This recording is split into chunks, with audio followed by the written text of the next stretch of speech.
बे समाव फोसावनो लादों काटाराव जानाय FIFA वर्ल्ड कापनि गेलेनायनि खौरां।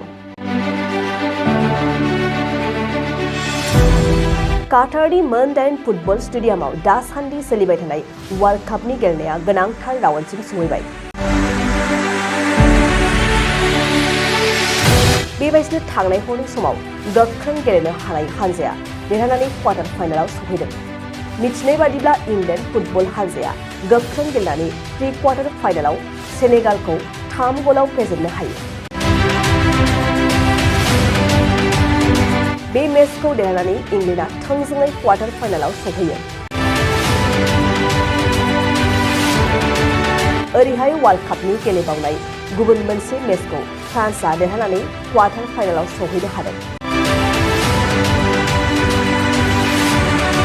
गेलेगिरि केलियान एम्बापेनि हारसिङै 2 गल होनो हानायजों फ्रान्सआ 3 गलनि फारागथियाव पलेन्डखौ फेजेननो हायो।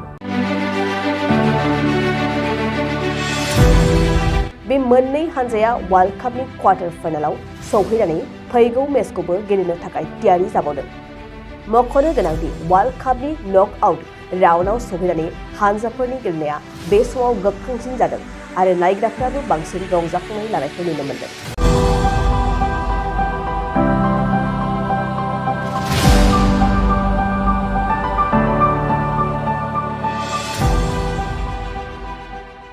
नोंथाङा सानाय सुनाय बेरामनि जेंनायाव गोग्लैदों नामा? जुदि नोंथाङा सानाय सुनाय दंब्ला जिंगासिनांगौ गैया। चिरां जिल्लानि बेंटल गेट साफागुरियाव दायो SI निउर' थेरापि सेन्टार दंसै। बे थेरापि सेन्टाराव नोंथाङा गोरलैयैनो देहानि सानाय सुनायखौ फाहामथाय लानो हागोन।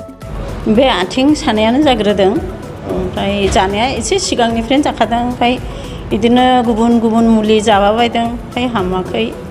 दिनैनि ट्रिटमेन्टआ नङा, आङो एसे मोजां मोनसिनबाय। जेरै सिं सानाय, आफादावरि सानाय, मोदोम जरा सानाय,